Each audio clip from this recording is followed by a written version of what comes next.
Welcome to I dream. నేను Udayasri. Present మనతో పాటు స్టూడియోలో మెరుపుల మధు గారు ఉన్నారు. యాంపీ రిజిస్టర్డ్ మ్యూచువల్ ఫండ్ డిస్ట్రిబ్యూటర్. ఆయనతో మాట్లాడతాం. హలో అండి. నమస్తే అండి. నమస్తే. చాలా మంది పెద్ద ఏయుఎం ఉన్న ఓల్డ్ ఫండ్స్ లో చాలా ఇన్వెస్ట్ చేస్తూ ఉంటారు. ఎందుకంటే ఎస్బీఐ కావచ్చు, హెచ్డిఎఫ్సి కావచ్చు, ఇలాంటి వాటిల్లో ఇన్వెస్ట్ చేయడం వల్ల చాలా లాభాలు వస్తాయి అని అనుకుంటారు. నిజంగానే చాలా లాభాలు వస్తాయా? ఏమైనా రిస్క్ ఏమైనా ఉంటుందా? పెద్ద ఏఎం అని అంటే ఇక్కడ మనం ఒక విషయాన్ని బాగా అర్థం చేసుకోవాలి. మన దగ్గర ఎలాంటి రిస్ట్రిక్షన్ లేకుండా ఉండి ఫండ్ మేనేజర్కి మీరు ఎంత క్యాష్ ఇచ్చినా దాన్ని డిప్లాయ్ చేసుకునే విధంగా ఉంటే అది ఏఎం ఎంత పెద్దగా ఉన్నా మనకు ప్రాబ్లం అనేది ఉండదు. కాకపోతే సెబీ అనేది కొన్ని రూల్స్ని ప్రపోజ్ చేసింది ఫండ్ మేనేజర్స్కి. అంటే మ్యూచువల్ ఫండ్ మేనేజర్ దగ్గర మనం ఎంతైతే అమౌంట్ ఇచ్చామో తనకి ఇష్టం ఉన్న స్టాక్ కొనడానికి కానీ, తనకి ఇష్టం ఉన్న సెక్టర్లో పెట్టుకోవడానికి కానీ కొన్ని రూల్స్ అండ్ రెగ్యులేషన్స్ రాశారు వాళ్ళు. ఆ రూల్స్ అండ్ రెగ్యులేషన్ రాసినప్పుడు ఏంటంటే, లెట్స్ ఇప్పుడు మీరు ఒక స్మాల్ క్యాప్ ఫండ్ తీసుకున్నారు. అది ఒక 1 lakh crores 70,000 crores ఇలా ఉందనుకోండి. అంటే ఒక ఫండ్లో 1,00,000 కోట్లు ఉంది ఇప్పటికి. సెబీ ఒక రూల్ వల్ల ఏంటంటే 65% ఆఫ్ ద ఫండ్స్ అనేటివి స్మాల్ క్యాప్లో ఇన్వెస్ట్మెంట్ చేయాలి. రిమైనింగ్ మీరు లార్జ్ క్యాప్ కానీ మిడ్ క్యాప్లో కానీ పెట్టుకోవచ్చు. మినిమం 65% ఆఫ్ ద ఫండ్స్ అయితే స్మాల్ క్యాప్లో ఉండాలి. అంటే ఆల్మోస్ట్ 1 lakh crore 65 లక్షల కోట్లు అనేది స్మాల్ క్యాప్ కంపెనీస్లోనే ఉండాలి.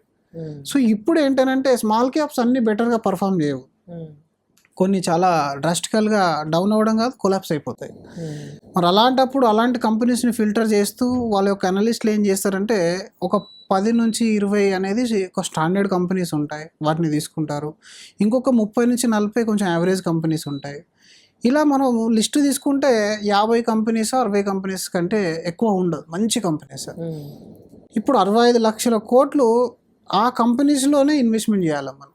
స్మాల్ క్యాప్ కంపెనీస్లో బెటర్ రిటర్న్ కూడా ఇవ్వాలి కదా, కొలాప్స్ కాకుండా ఉండాలి, సేఫ్టీ ఉండాలి. సెబీ కొన్ని రూల్స్ పెట్టింది ఏంటంటే మీరు ఒక కంపెనీలో 10% కంటే ఎక్కువ కూడా స్టే తీసుకోకూడదు. కంపెనీ రూల్ ప్రకారం ఏంటంటే, సెబీ రూల్ ప్రకారం మ్యూచువల్ ఫండ్ మేనేజర్ దగ్గర ఎంతైనా డబ్బు ఉండనివ్వండి, ఒక ఫండ్ అంటే ఒక స్టాక్ చాలా మంచిదని తెలుసు మీకు, కానీ అందులో 10% కంటే ఎక్కువ పెట్టకూడదు మీరు. ఎందుకంటే వీళ్ళు హెవీ ఫ్లో పెడతారు, హెవీ మనీ పెడతారు కాబట్టి. ఇప్పుడు ఇందులో 1% పెట్టినా కూడా 1 lakh crore అవుతుంది. 1 lakh crore 1% మీరు పే చేసినా కూడా అది హ్యూజ్ అమౌంట్ అవుతుంది. 1 lakh crore నుంచి మనం పెడితే అది 1% 2% అయినా సరే ఆ స్టాక్ ఎక్కడికో వెళ్ళిపోతుంది. కాబట్టి మీరు మ్యాక్సిమం 10% కంటే ఎక్కువ తీసుకోవద్దు. రెండోది, సెక్టార్ను కూడా 25% క్యాప్ చేసింది. అంటే మీరు ఫార్మా సెక్టర్ కానీ బ్యాంకింగ్ సెక్టర్ కానీ ఇలా డివైడ్ చేసి ఉంటాయి స్టాక్స్. ఆ సెక్టార్లో కాన్సన్ట్రేషన్ 25% కంటే మించకూడదు. సో దీనివల్ల ఓవరాల్ కేటగిరీ 65% ఉండాలి. మళ్ళీ మనం తీసుకున్న 50 కంపెనీలోనే ఇన్వెస్ట్మెంట్ చేద్దాము అనుకుంటే 10% కంటే ఎక్కువ తీసుకోకూడదు వాళ్ళు. కాబట్టి ఏమవుతుంది, ఏఎం ఎక్కువ అయినప్పుడు ఇంకేదైనా కొంచెం యావరేజ్ రేటింగ్ ఉన్న ఫండ్స్ని కూడా వాళ్ళు తీసుకోవాల్సి వస్తుంది.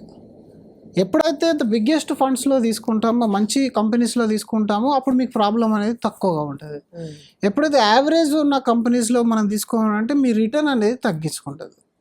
లేదా heavy portfolio large cap side mid cap side వరకు ఏదైతే వాళ్ళకి 65 మినిమం లిమిట్ ఉంది, మ్యాక్సిమం ఎంతైనా పెట్టుకోవచ్చు. అంటే ఏఎం తక్కువ ఉంటే 70% 80% కూడా స్మాల్ క్యాప్ పెట్టుకుంటాడు తను. కానీ మ్యూచువల్ ఫండ్ ఏఎం పెద్దగా అయింది అనుకోండి, డెఫినెట్లీ లో క్వాలిటీ స్మాల్ క్యాప్ తీసుకొని రిస్క్ తీయడం కంటే హై క్వాలిటీ ఉన్న లార్జ్ క్యాప్ మిడ్ క్యాప్ని తీసుకుంటాడు. దానివల్ల ఏమవుతుంది, మీరు నిజంగా స్మాల్ క్యాప్ నుంచి కొంచెం aggressive return and risk expect చేస్తున్నారు, కానీ దానికి అనుగుణంగా మీ పోర్ట్ఫోలియో వెళ్తుందా? లేదు. కొంతమంది క్యాష్ హోల్డ్ చేస్తారు. ఫండ్ మేనేజర్స్ ఏం చేస్తారంటే ఇంకా రిస్క్ ఎందుకు లేని చెప్పేసి లార్జ్లో పెట్టాడు, మిడ్లో పెట్టాడు, స్మాల్లో పెట్టాడు, క్యాష్నే హోల్డ్ చేస్తారు. అంటే మనం ఇండిపెండెంట్గా యాజ్ ఎ ఇన్వెస్టర్ ఒక అడ్వైజర్ మీకు సజెషన్ చేశాడు, సార్ మీరు 60% ఆఫ్ యువర్ ఫండ్స్ మీరు ఈక్విటీలో పెట్టండి, 30% మీరు డెట్లో పెట్టుకోండి, ఇంకో 10% గోల్డ్లో పెట్టుకోండి అని చెప్పేశాడు. ఇప్పుడు మీరు ఆ అజంప్షన్లో 60% ఈ ఫండ్లో పెట్టారనుకోండి, 60% పుట్ టుగెదర్ అన్ని కలిపి. కానీ నిజానికి ఆ 60%లో మీరు తీసుకున్న ఫండ్ ఒక 15-20% ఉందనుకోండి వెయిటేజ్. ఆ 20%లో మళ్ళీ 20% ఎక్కడ ఉంది? క్యాష్లోనే ఉంది, which are already having in debt in other fund. డెట్లో ఉంది, మళ్ళీ ఇక్కడ కూడా వచ్చేసింది. మీ రిటర్న్ అనేది తగ్గిపోయే ఛాన్స్ అనేది ఉంటుంది. సో ఆ రిస్క్ అనేది ఎక్కువ ఉంటుంది మ్యూచువల్ ఫండ్లో. ఏఎం పెద్దగా అయిన కొద్ది ఇప్పుడు మీరు చూసినట్టయితే మన రికమెండేషన్ కోసం కాదు, బట్ పరాగ్ పారిక్ ఫండ్స్లో ఇప్పటికీ 20% క్యాష్ హోల్డింగ్ ఉంది. ప్రాబ్లం ఏంటి, అది ఇంకా ఫ్లెక్సీ క్యాప్ ఫండ్. అట్లాంటిది ఇంకా స్మాల్ క్యాప్ మిడ్ క్యాప్లో ఇంతకన్నా పెద్ద రిస్క్ వస్తుంది. కొన్ని ఫండ్స్ ఏం చేశాయంటే వాళ్ళకు వచ్చిన హెవీ ఫ్లో వల్ల లంసమ్ అంటే వన్ టైం చేసే ఇన్వెస్ట్మెంట్ని ఆపేసాయి కొన్ని రోజులు. ఎందుకంటే మేనేజ్మెంట్ కష్టమైపోయి కొన్ని రోజులు పాజ్ చేసేసారు, దాని తర్వాత తీసుకున్నారు. అంటే ఏఎం పెద్దగా ఉందనుకోండి, ఒకటి నంబర్ ఆఫ్ స్టాక్ని ట్రాక్ చేయడం అనేది ప్రాబ్లం. రెండోది బికాస్ ఆఫ్ సెబీ రెగ్యులేషన్ వల్ల వాళ్ళు ఆ 10% 25% స్టాక్ వర్సెస్ సెక్టార్కి క్యాపింగ్లో ఉండడం వల్ల మీరు ఒక నార్మల్ లో క్వాలిటీ ఉన్న స్టాక్ని పిక్ చేసే ఛాన్స్ అనేది ఎక్కువ ఉంటుంది. ఆల్దో వాళ్ళ track record super, last 15 years track record చూసినా, రోలింగ్ రిటర్న్లో చూసినా కొన్ని ఫండ్స్ ఎక్సలెంట్గా ఉన్నాయి. బట్ మనం చూడాల్సింది నెక్స్ట్ 10-15 years రిటర్న్ కోసం చూడాలి. Last 15 years data is okay, but what about next 15 years in this fund, అది అనలైజ్ చేసుకోవాలనుకుంటే మీరు కాస్త హెవీగా ఏఎం ఉన్న ఫండ్స్లో తీసుకోవడం వల్ల ఈ స్టాక్ పికింగ్లో క్వాలిటీలో చేంజెస్ వచ్చే ఛాన్స్ అనేది ఉంటుంది. లేదా మీరు తీసుకున్న సెక్టార్ కానీ లేదా ఫండ్ కానీ అది మిడ్ క్యాప్ అయితే మిడ్ క్యాప్ ఫ్లేవర్ మిస్ అవుతుంది, స్మాల్ క్యాప్ అయితే స్మాల్ క్యాప్ ఫ్లేవర్ మిస్ అయిపోతుంది. కాబట్టి ఓన్లీ ఇలాంటి ఏఎం ఎక్కువ ఉండడం వల్ల లేదా ఓల్డెస్ట్ ఫండ్ హౌస్లోనే మనకు రిటర్న్ బాగా వస్తుంది అని చెప్పుకోవడం అనేది ఒక మైత్ లాంటిది. నిజానికి అలా ఉండదు. లేటెస్ట్లో కూడా చాలా వరకు ఏఎంసీస్ వచ్చాయి. చాలామంది ఎక్స్పెన్స్ రేషియో ఎక్కువ ఉందని చెప్పేసి అండ్ లేటెస్ట్గా లాంచ్ అయిన ఫండ్స్లోకి వెళ్ళరు. కానీ నిజానికి లేటెస్ట్గా వచ్చే వాళ్ళ దగ్గర 2,000-5,000 crores ఏఎం మాత్రమే ఉంటుంది. వాళ్ళు కాస్త హెవీ రిస్క్ తీసుకోగలుగుతారు. అండ్ కొత్త వచ్చినప్పుడు వాళ్ళ ఎనర్జీ లెవెల్స్ కూడా వేరే ఉంటాయి. అండ్ పాస్ట్ ఎక్స్పీరియన్స్ చూడాలి వాళ్ళది. లెట్స్ ఇప్పుడు కొత్తగా అబాకస్ అని వస్తుంది, ట్రస్ట్ అనేది వస్తుంది. వీటిలో ఏంటంటే ప్రమోటర్స్ ఎవరైతే ఉన్నారో లేదా వాళ్ళు ఎవరైతే ఫామ్ చేశారో కంపెనీని, they are already qualified people. So అలా ఉన్నప్పుడు ఏంటంటే వాళ్ళు మీ ఫండ్ని బాగా మేనేజ్ చేయగలుగుతారు. ఆల్దో బయట కంపెనీస్ 15-20 years ట్రాక్ రికార్డ్ ఉన్న అందులో పనిచేసి వచ్చిన వాళ్ళు కూడా కంపెనీస్ పెడుతున్నారు ఈరోజు. సో మీకు డే 1 నుంచి వాళ్ళ యొక్క ప్రొఫైల్ అర్థమై ఉంటుంది, ఫండ్ మేనేజర్ యొక్క ప్రొఫైల్ అర్థమై ఉంటుంది. అలాంటి క్వాలిటీ ఫండ్ మేనేజర్లు మనం చూజ్ చేసుకున్నట్టయితే కొత్త ఫండ్లో మీకు ఎక్స్పెన్సివ్ రేషియో ఎక్కువ ఉన్నా వాళ్ళు తీసుకునే కొన్ని బోల్డ్ కాల్స్ వల్ల మీకు రిటర్న్ అనేది సర్ప్లైజ్ చేసేస్తుంది. అంటే ఓల్డెస్ట్ ఫండ్లో మీకు 12-13% రావడమే ఇబ్బంది అనుకుంటే కొత్త ఫండ్లలో మీకు మంచి రిటర్న్ అనేది జనరేట్ చేస్తారు. 4-5% ఆల్ఫా జనరేట్ చేసే ఫండ్స్ చాలా ఉంటాయి. సో కానీ క్వాలిటీ ఫండ్స్ తీసుకోవాలి. కొత్త ఫండ్ కదా అని చెప్పేసి మళ్ళీ ఏ థీమ్ పడితే ఆ థీమ్లో తీసేసుకుంటే మళ్ళీ అక్కడ ప్రాబ్లం అయిపోతుంది. మనం ఒక క్వాలిఫైడ్ వేలో పోర్ట్ఫోలియో కన్స్ట్రక్షన్ చేయాలి. అది ఎలా ఉండాలంటే కొన్ని జనరేషన్స్కి ఇంకా వెళ్తూ బిల్డ్ చేసే విధంగా ఉండాలి. ఎప్పుడు కానీ మ్యూచువల్ ఫండ్ లాంటి స్ట్రక్చర్డ్ ప్రోడక్ట్లో ఇన్వెస్ట్మెంట్ చేసినప్పుడు 3 years కోసం చేస్తాను, 5 years 7 years కోసం అని కాకుండా, అంటే మీకు గోల్ ఓరియంటెడ్లా 3 yearsలో గోల్ ఉంటే దాని రిలేటెడ్ ఫండ్ సెలెక్ట్ చేసుకోవడం దట్ ఈస్ ఫైన్. బట్ మీ దగ్గర ఉన్న లంసమ్ని ఒక 3 సంవత్సరాలు మ్యూచువల్ ఫండ్లో పెడతాను, 5 సంవత్సరాలు మ్యూచువల్ ఫండ్లో పెడతాను, ఆ తర్వాత తీసి ఏం చేస్తానో క్లారిటీ ఉండదు.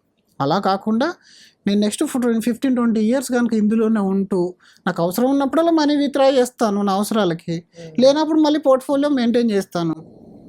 అలాంటి ఉద్దేశంతో వచ్చినప్పుడు క్వాలిటీ ఫండ్ సెలెక్ట్ చేసుకొని మంచి ఫండ్ మేనేజర్లను చూసుకుంటూ, అలాగే ఒక మంచి అడ్వైజర్ని కూడా మీరు సెలెక్ట్ చేసుకొని ఈ 2 yearsకి ఒకసారి కానీ 3 yearsకి ఒకసారి కానీ ప్రాపర్ రివ్యూ చేస్తూ కన్స్ట్రక్షన్ చేసుకుంటూ ఉంటే పోర్ట్ఫోలియో బాగుంటుంది. దానికి ఎక్కువ ఏఎం ఉండాల్సిన అవసరం లేదు, ఓల్డేజ్ ఫండ్ అవసరం లేదు. There are many funds old age ఫండ్స్ని క్రాస్ చేసిన రిటర్న్స్ ఇస్తున్నాయి అండ్ మీ మనీని మార్కెట్ డౌన్లో ఉన్నప్పుడు కాపాడుతున్నాయి కూడా.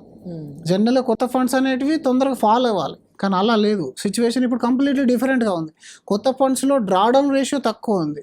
ఇప్పుడు ఓల్డెస్ట్ ఫండ్స్లో 100 rupees నుంచి 80 rupeesకి డౌన్ అయిపోతే కొత్తగా వచ్చిన చాలా ఫండ్స్ 100 rupees నుంచి 90-95కి అవుతున్నాయి. అంటే స్కిల్ అనేది ఇంపార్టెంట్ ఇక్కడ.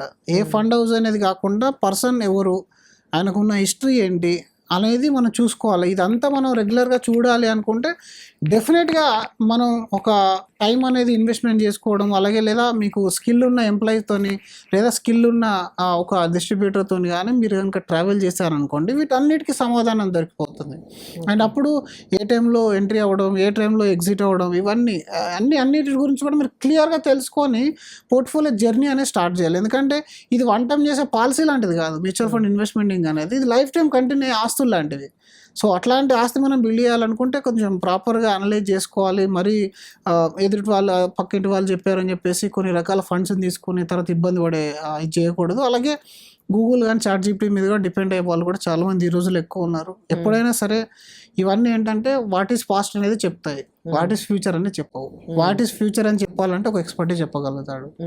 ఎందుకంటే వాళ్ళకున్న రియల్ టైం ఎక్స్పీరియన్స్తోని అండ్ ఇండియా యొక్క గ్రోత్ స్టోరీని అనలైజ్ చేసుకొని కార్పొరేట్ కంపెనీస్ యొక్క ఎర్నింగ్స్ని అర్థం చేసుకొని ప్రజెంట్ ఉన్న ట్రెండింగ్లో సెక్టార్స్ని అర్థం చేసుకొని ఇన్ అండ్ అవుట్ మనీ ఎక్కడ ఉంది, ఎక్కడ వెళ్తుంది, ఎక్కడ వస్తుంది, FIS యొక్క యాక్టివిటీ ఎలా ఉంది, ఇవన్నీ ట్రాక్ చేసుకుంటూ ఒక ప్రాపర్ ఎక్స్పర్ట్ ద్వారా మీరు ట్రావెల్ చేస్తే ఆల్దో మీరు కొంత పేఅవుట్ ఆయనకి ఇచ్చినప్పటికీ బట్ స్టిల్ మీకు దాని ద్వారా వాల్యూ అనేది క్రియేట్ అవుతుంది. ఒక పీస్ఫుల్ ఇన్వెస్ట్మెంట్ జర్నీ అనేది ఎల్లప్పుడూ మీతో ఉంటుందండి. Right. Thank you so much for the valuable. Thank you అండి.